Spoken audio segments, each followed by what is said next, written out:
Hey guys, this is Stephen Howard. I'm going to say a little plug. If you're in Las Vegas, hit the Reef Dispensary down off of Spring Mountain behind the Spearmint Rhino. Um, Matthew Morgan and his team have done an amazing job. I believe it may have changed ownership, but I'm sure he's still a stockholder. Hi, Matthew. I hope you're having a good life during this pandemic and everything. Um, I am here with Yucca Howard. Yucca, hi. Sorry to wake you. It's a little hot and breezy. We're out here in the Spring Mountains, and I've been really finding a lot of peace, a lot of happiness, a lot of tranquility just by being. Siddhartha or Buddha.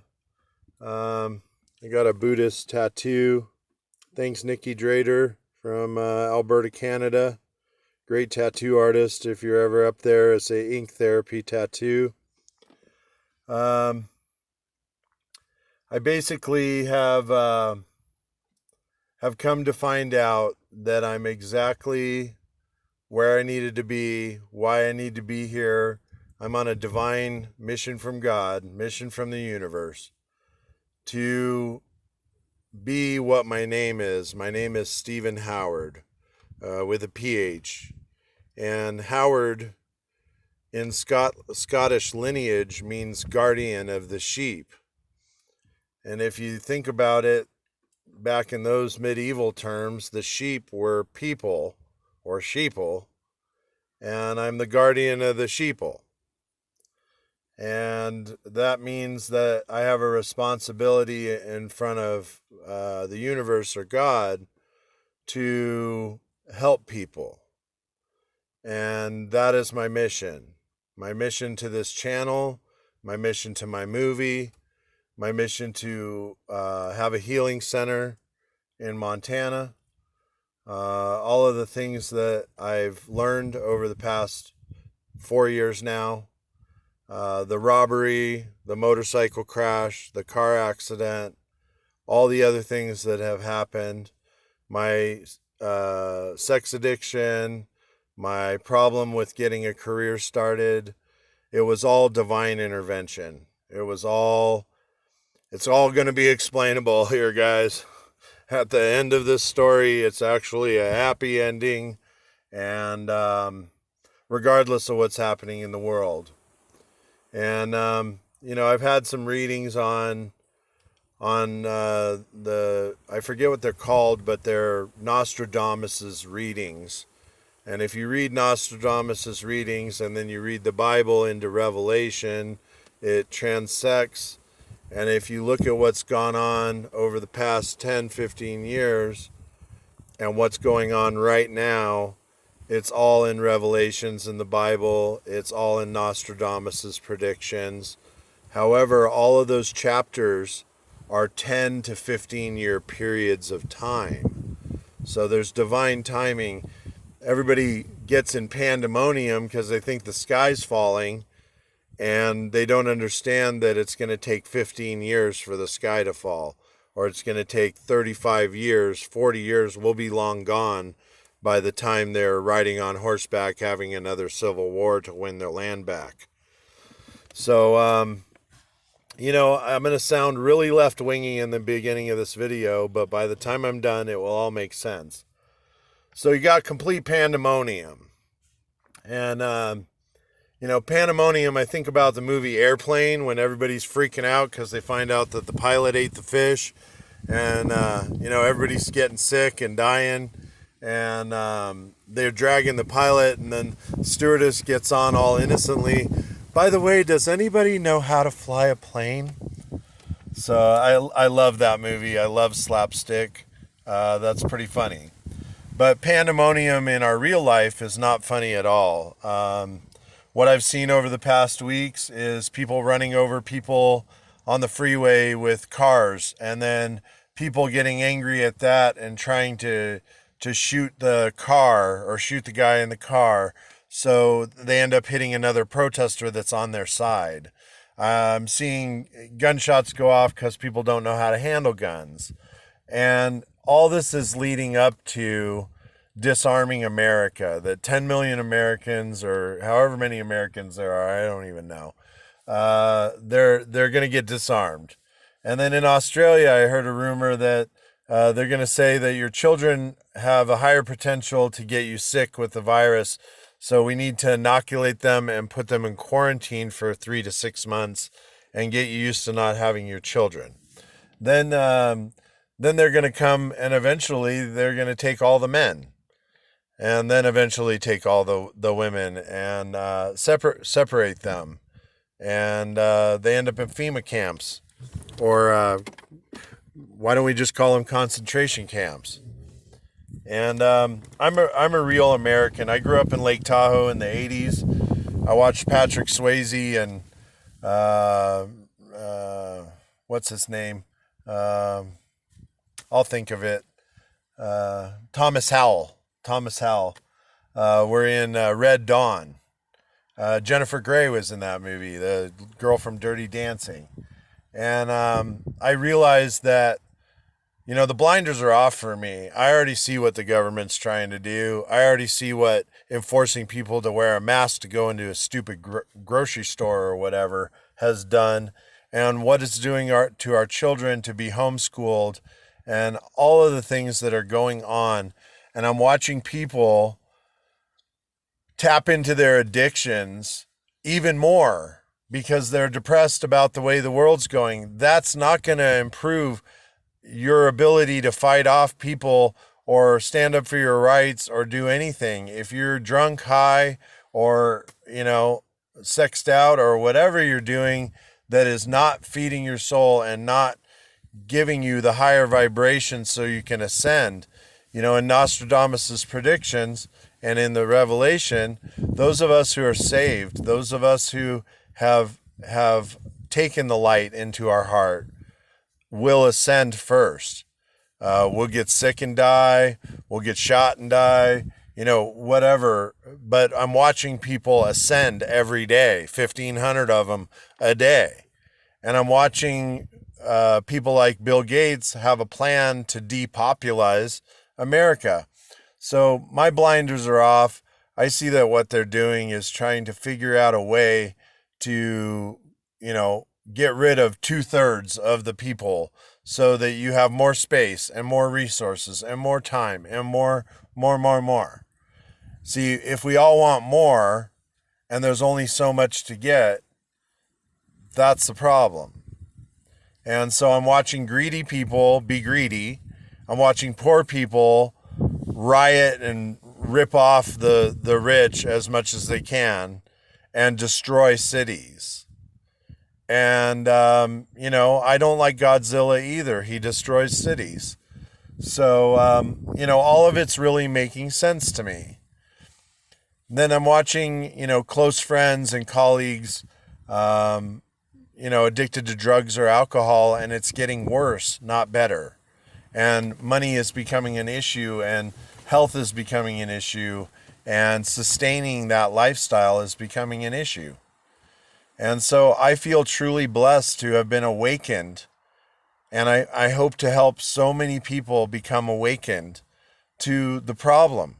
The problem is within each and every one of us, and how we treat everybody, and whether we pick up our cigarette butts, and whether we take care of our pollution, and whether we stop driving every day and just sit someplace and manage our lives and only eat, what we need to, and only consume what we need to, and maybe figure out how to live off the land, or figure out how to create a garden or a greenhouse and feed a community, and how that's all going to look. And community wide, everybody's got a yard. Everybody should have a greenhouse. Everybody should be feeding themselves. And so I'm being involved with a guy named Jim Gale. And he wants to teach everybody in America how to grow their own food, enough to sustain them and their family. And I believe that's a beautiful thing. And most of the gardens that he's creating with his people are feeding a community or feeding more than one family. And then through jarring and through canning, you can actually stockpile enough stuff for about a 2-year wait. So I'm gonna get into that for sure, and I'm gonna change the platform here to also involve horticulture, lifestyle, what I'm actually doing on a daily basis. The vlog is gonna grow. I'm gonna start putting more humor instead of just harping on what the problems are. We've done that for 200 and something videos. It's gonna start having some fun. I really want to show my lifestyle, where I go every day, what I'm doing, who I'm interacting with, and how they're perceiving it, and all of that stuff. So the content's going to go really big now. And I'm hoping someone will donate a better phone, a better camera, better way to download. I'm hoping to have somebody that's computer literate help me develop my Instagram and all of the other platforms so that I can get better promoted. But basically, the message is the same. Love is always the answer. If you're loving and caring for your family by growing them a garden that feeds them and nurtures them, that is just wonderful. So I'm on board with Jim Gale and what he's doing. And then I've got a lot of other people that I really want to work with. The collective here in Las Vegas, Samantha Rodman is an incredible psychic. If you want to check her out, I want to start doing product placement. I want to promote places like the Reef Dispensary in Las Vegas. I want to promote companies like O'Neill. And I also want to promote people like Taylor Gerard, who do metaphysical trinkets and tie-dyes and stuff like that. So a lot of content is going to be about, also what I like and the things that I'm focused on developing. So if anybody wants to get on board and help. I've had an amazing reach out from Mike Ramey off of Facebook. The other day, he had me come over to the car show. I met him and took a look at his 1980s Mercedes, which was awesome. And he handed me a donation. And I can't even imagine what it would be like to have a lifestyle that I was completely nonprofit and living on donation. So, that's basically the idea, is that we all want to come together and help each other. And love is always the best answer, and giving a little bit of your energy to someone so they can make it, and so on. And the buck is passed, the help is passed, the energy is passed. So I'm giving out energy. Mike's giving me energy. Other people are giving me energy. I'm giving other people energy. And that's how community is supposed to work. I'm really, really appalled at the way America has handled themselves during this, and I know there's going to be martial law or a crackdown or a systematic gun right taken away, or systematic, in Australia they're saying that they can take away your children if your children appear sick or whatever. And I think that is just awful, because nobody deserves to take care of your children but you. Um, I hope this made sense. I'm just kind of like, it's a hard subject because I'm talking about pandemonium. I'm talking about the way the world's going and the way we're seeing it. And then I'm talking about taking the blinders off and actually looking at the reality, if we keep going this way, what it's going to be like. And the worry and concern changes your vibration. So what's that doing to the whole world as far as the vibration? And then what can we do to heal this? What can we do to actually do something about it? And the only thing that I can figure out is the old saying by, Gandhi and the Dalai Lama, is that the only way to solve a problem on the outside of you is to solve a problem on the inside of you. So I think America really needs to heal. I think people need to stop relying on padding and addiction and sustenance, substances in order to manifest, what they want. And if that's the way it's supposed to be, I don't want any part of it. I really don't. And I've kind of changed my perspective on things. I've hung out long enough that I realize that, a Buddhist monk doesn't have to do anything to be abundant, but they have to do everything. So it's like I could sit here under a big tree in the Spring Mountains in the shade with my dog in my truck, but through manifestation and love and radiating all of this out of me into the universe, that systematically, magically, things are just coming out of the woodwork and they're really helping me. So I know that this can happen for everyone else because we are all divinely connected. Whether you're an addict, whether you're an alcoholic, whether you're killing people over in Afghanistan, wherever you are and whatever you've done, if you take atonement and you take responsibility and you work on those things and you love yourself and you're kind to yourself and you realize that we're all human beings, we all deserve a second chance. We all deserve a new life. We all deserve the very best. We all deserve nurturing and love. And I'm not talking about material gain because, that just gets you by and survives. This is all 3D crap.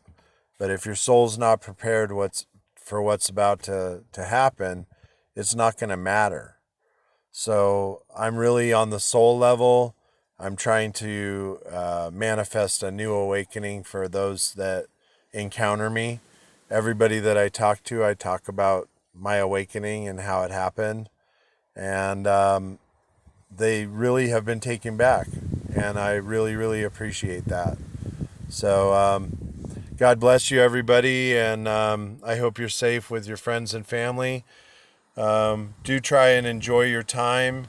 Played some In Excess this morning. Played some Stevie Ray Vaughan, Seal, Crazy. I like that one a lot. Those were the songs that came up. Stevie Ray Vaughan died in a helicopter crash with my boss, Bill Graham, in Alpine Valley in the summer of '91.